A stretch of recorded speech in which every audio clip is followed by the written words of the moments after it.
Bismillahirrahmanirrahim. Baik, hari ini saya nak menjelaskan berkenaan tentang bidara drop and drink ya. Jadi bidara drop and drink ni dia ada banyak kegunaan dia. Eh. Yang pertama dia boleh digunakan untuk masalah sihir pemisah. Sihir pemisah ni kalau dalam masalah kes suami isteri yang masih lagi serumah lah. Kemudian yang kedua ialah mengenai mereka yang mengalami masalah panabaran. Panabaran yang tidak boleh dikawal dan dia tu jenis orang tak nak berubat. Kemudian yang ketiga ialah orang yang mengalami masalah kemurungan. Kemurungan, duduk sorang-sorang, dia tak nak bercakap, tak nak bercampur dengan orang.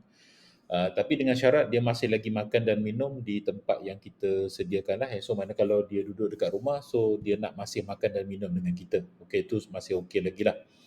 Kemudian yang keempat ialah bidara drop and drink ni juga boleh digunakan untuk mereka yang mengalami masalah santau. Masalah santau. Kemudian yang kelima, pesakit yang tak nak berubat. Dia tak percaya apa yang berlaku pada diri dia tu ada kaitan dengan gangguan, so boleh bagikan bidara drop and drink ni, kita titiskan pada minuman dia.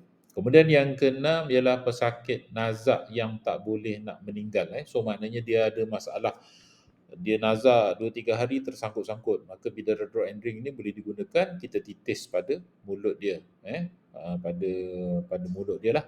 Setitis ataupun 2-3 titis, 4-5 titis, tapi kerap. Setiap berapa minit kita akan letak berapa titis.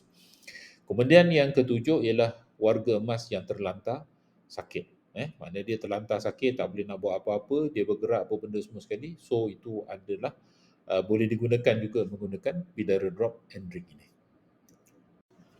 Baik, okey, untuk masalah sihir pemisah, kita ada dua kaedah. Yang pertama kita boleh gunakan cawan. Cawan ni maksudnya kita boleh titiskan pada air yang manis, air yang sejuk ataupun air yang panas, air yang tawar, tak ada masalah. Kemudian kita juga boleh titiskan pada air mineral dalam satu botol.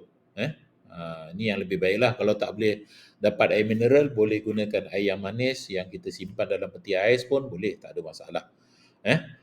Masa kita titis, kita baca nama Allah Ya Aziz, Ya Hakim sebanyak 21 kali. Ya Aziz, Ya Hakim.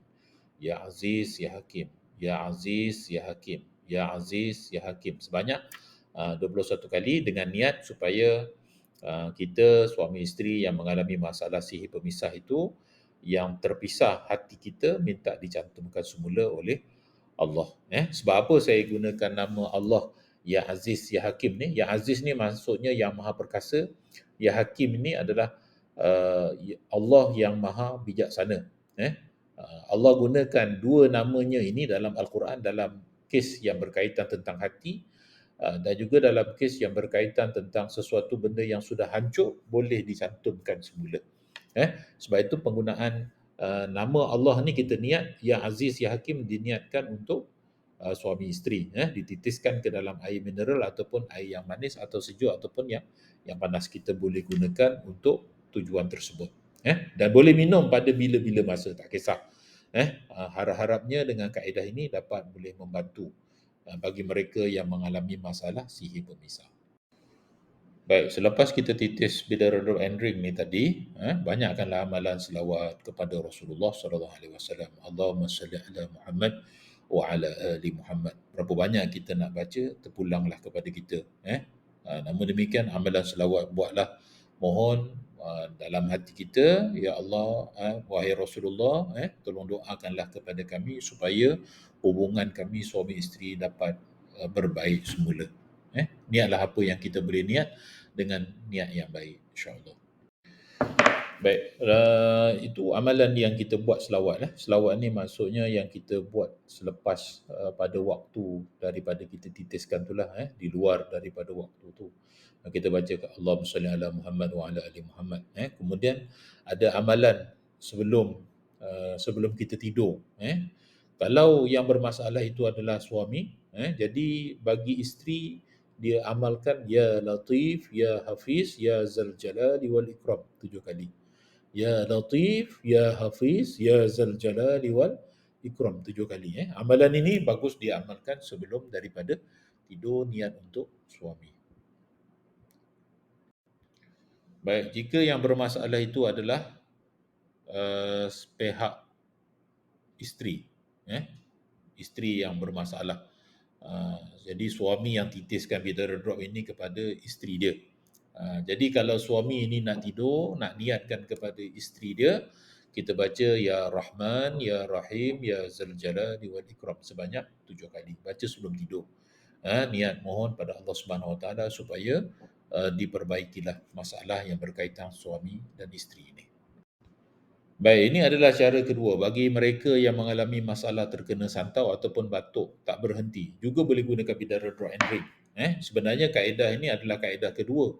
Kalau sekiranya seseorang yang terkena santau tu dia susah nak dapatkan kelapa, boleh juga menggunakan titisan air. Terus titis pada air tu, baca bismillah, niat sesuatu benda yang ada yang tidak baik dalam tubuh badan kita itu minta dibuang melalui najis ataupun melalui apa cara sekalipun, minta dikeluarkan. Kalau dia dah buat yang tadi tu macam kurang berkesan, dia boleh mengambil pendekatan, mengambil air kelapa ni. Macam yang saya tunjuk dalam gambar ni kan. Titiskan 7 kali ke dalam air kelapa yang telah ditebuk. Kemudian kita tumbuk 3 batang pangkal serai tadi. Yang dekat pangkal dia tu kita tumbuk 3, kemudian kita letak dekat atas kelapa ni lah. Macam yang saya tunjuk dalam gambar ini. Kacau untuk larutkan bidara drop and drink dengan air kelapa tadi. Kita titis sebanyak 7 titis dalam kelapa tadi. Masa kita kacau tu, kita bacalah Fatihah 1 kali, surah Al-Ikhlas sebanyak 3 kali, surah Al-Falaq sebanyak 1 kali, surah An-Nas 1 kali, kemudian baca Fatihah lagi sekali, 1 kali, kemudian Ayatul Kursi 1 kali, kemudian selawat 21 kali. Baik, lepas kita dah letak dengan 3 batang serai, kemudian kita dah kacau kodak bersama dan kita baca ayat yang kita bacakan tadi, kemudian kita bakar di atas tungku dapur. Bakar hingga keluar buih. Keluar buih ni maksudnya dia menggelegak tu bukan mesti menggelegak banyak buih tu. Dia keluar 1 buih je dah cukup. Bakar air kelapa tadi atas tungku dapur. Baik, kemudian air kelapa tadi yang kita dah campur dengan bidara draw and drink dan kita campur dengan 3 batang serai, kita boleh tuang dalam 1 botol dan simpan dalam peti sejuk, dan diminum ketika perut kosong selepas bangun tidur ataupun ketika mana kita nak tidur, tak kisah. So nak minum pada bila-bila masa pun tak kisah. Yang penting kita minum pada waktu perut kita sedang kosong. Tapi kalau kita rasa macam perut rasa macam mengeras tiba-tiba, terutamanya pada waktu senja ataupun pada waktu tengah malam pun boleh juga. Baik, manakala orang yang mengalami masalah panabaran, tak nak berubat, nazak tak boleh nak meninggal, warga emas yang terlantar sakit tu, kita boleh guna kaedah inilah. Kita titis pada air mineral ataupun kita titis pada minuman manis dia.